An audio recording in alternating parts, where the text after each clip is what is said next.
बिस्मिल्लाहिर्रहमानिर्रहीम। अस्सलाम वालेकुम दोस्तों, उम्मीद है आप सब ठीक ठाक होंगे। आज हम बात करेंगे बीवी और बच्चों के खर्चे के हवाले से अदालत के अलावा कौन आर्डर कर सकता है और क्या आर्डर किसी अदालत में चैलेंज किया जा सकता है। इस हवाले से आज हम बात करेंगे मेंटेनेंस। इसको डील करता है मुस्लिम फैमिली लॉ ऑर्डिनेंस 1961। इसकी दफ़ा 9 है। इसमें बताया गया है कि अगर हस्बैंड जो है वो फेल हो जाता है, नाकाम हो जाता है ख़र्चा देने में, तो लीगल रेमेडी सीख करने के लिए जो चेयरमैन है उसको अप्लाई किया जा सकता है। जो यूनियन काउंसिल का चेयरमैन है उसको अप्लाई किया जा सकता है कि मुझे जो है बीवी जो कह सकती है कि मुझे जो है ख़र्चा दिलाया जाए अपने शोहर से। तो जो चेयरमैन है वो आर्बिट्रेशन काउंसिल कॉन्स्टिट्यूट करेगा इस मैटर के हवाले से। तो वो एक अदद सर्टिफिकेट जारी कर दिया जाएगा मेंटेनेंस को पे करने के लिए।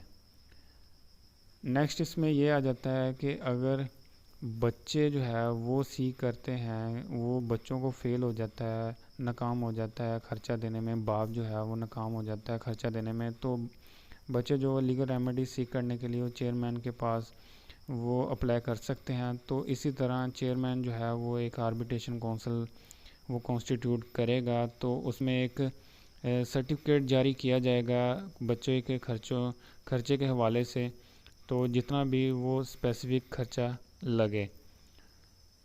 तो नेक्स्ट इसमें ये आ जाता है कि अगर बीवी या शोहर जो है उनको इस ऑर्डर के हवाले से जो सर्टिफिकेट जारी किया है उसके हवाले से कोई एतराज़ात है तो वो रिवीजन दायर कर सकते हैं। वो कलेक्टर के पास रिवीजन दायर की जा सकती है। वो प्रेस्क्राइब फ़ीस है, उसकी मामूली सी फ़ीस है, वो अदा करके तो वो रिवीजन दायर की जा सकती है। तो उसमें जो भी एतराज़ात हो वो उसमें बताए जा सकते हैं कि ये एतराज़ात है। बीवी कहती है कि मुझे ख़र्चा कम लगाया है, या शोहर कहता है कि ख़र्चा मुझे ज़्यादा लगाया है। इसके हवाले से वो दोनों में से कोई भी रिवीजन दायर कर सकते हैं।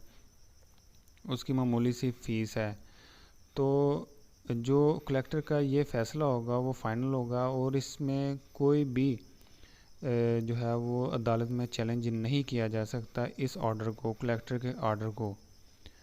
नेक्स्ट इसमें ये आ जाता है कि जो भी सर्टिफिकेट जारी किया है जिसमें बताया गया है कि इतनी जो है वो बाप जो है वो इतना अपने बच्चों को नानो नफ़का देगा, तो उसको अगर वो फिर भी नाकाम होता है तो उसको ऐसे रिकवर किया जाएगा जैसे लैंड रेवेन्यू के मुताबिक जो है वो उनसे बकाया जात रिकवर किए जाते हैं।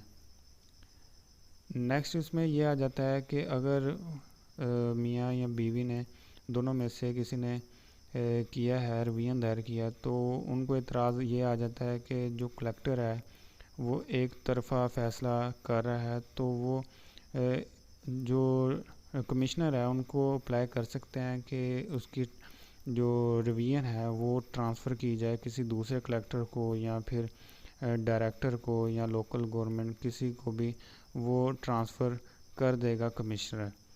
तो ये था मेंटेनेंस के हवाले से। ये मेंटेनेंस आसान है, हर एक की पहुंच में आ जाता है, कोई भी इसको कानून के मुताबिक अप्लाई कर सकता है। चेयरमैन को अप्लाई कर सकता है कि ये जो है शोहर जो है वो ख़र्चा नहीं दे रहा, या कोई भी जो बच्चे हैं वो चेयरमैन को अप्लाई कर सकते हैं कि बाप जो है वो हमें ख़र्चा नहीं दे रहे। ज़्यादातर लोग इधर इनको इस रेमेडी के बारे में लोगों को अवेयर नहीं है। वो ज़्यादातर यही सोचते हैं कि अदालत जो है वो लेके देगी, लेकिन कानून ने ये भी रास्ता एक दिया हुआ है जो लोगों को अपनाना चाहिए। ये जो है रास्ता सीख करना चाहिए। ये बहुत ही मामूली सा इसकी फ़ीस है, वो अदा करके तो आप जो है वो एक एप्लीकेशन के थ्रू चेयरमैन को अप्लाई कर सकते हैं कि ख़र्चे के वाले से जो भी है। तो ये थी आज की वीडियो। अगर आपको पसंद आई हो तो ये दूसरों को भी बताएं इसके हवाले से। तो अगर आपको इसके पोर्शन में से किसी की समझ ना लगी हो तो आप कमेंट्स में ज़रूर सवाल कर सकते हैं, तो मैं इंशाल्लाह ताला जवाब देने की भरपूर कोशिश करूँगा। तब तक के लिए मुझे इजाज़त दीजिए। अल्लाह हाफ़िज़।